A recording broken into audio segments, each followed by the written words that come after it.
Ano pa yung pinag-uusapan nila Bulag at Gray? Anong pinag-uusapan nyo kanina pa kayo dyan nag-uusap? Anong pinag-uusapan nyo? Ah, sila yung mag-best friend mula nung kuting pa lang sila. Naalala nyo? Ayan, oh, si Bulag. Ito si Gray, yung naging dahilan kung bakit laging masaya si Bulag noong bata. Siya yung inspirasyon niya. Siya yung nagbigay ng kulay ng madilim niyang mundo. Lagi niyang kalaro. Ito yung kasabayan niyang kuting na napulot sa basurahan. Hindi sila magkapatid. Magkaiba sila napulot. Pero nagkataon, nasabay sila dito nung time na yun. Ayan oh, sila yung sobrang close na dalawa. Tignan nyo, oh, malalaki na sila. Ito si Bulag. Bulag, harap ka dito. Bulag. Bulag, Bulag. Oh, cute ni Bulag. Ito naman si Gray. Gray. Gray, Gray, Gray, Gray. Babae si Gray. Lalaki naman si Bulag. Parang magjowa na tong dalawang ito. Yung cute nilang dalawa, di ba, friendship? Oh.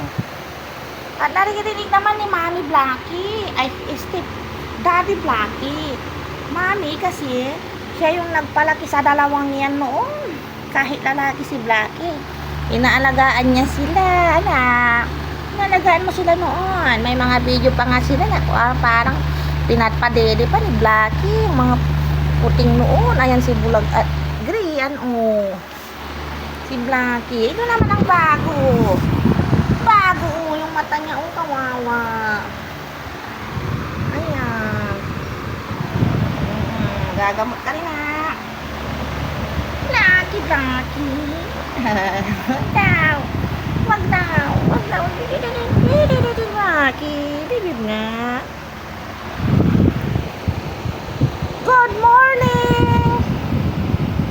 Good morning ka, meow, meow, meow. Init, oh, tutok ma sa electric pa, no? Nakadikit ka na dyan sa electric pa. Di ka naman dyan nakukuha. Dito ka, ay, dito, sa harap. Ayan. Good morning, mga friends.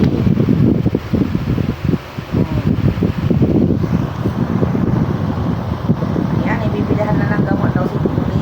Kusisaw. Kusisaw. Wala kasi akong balik na mga friendship. Ang nilalagay ko muna ngayon yung maligam-gam na tubig.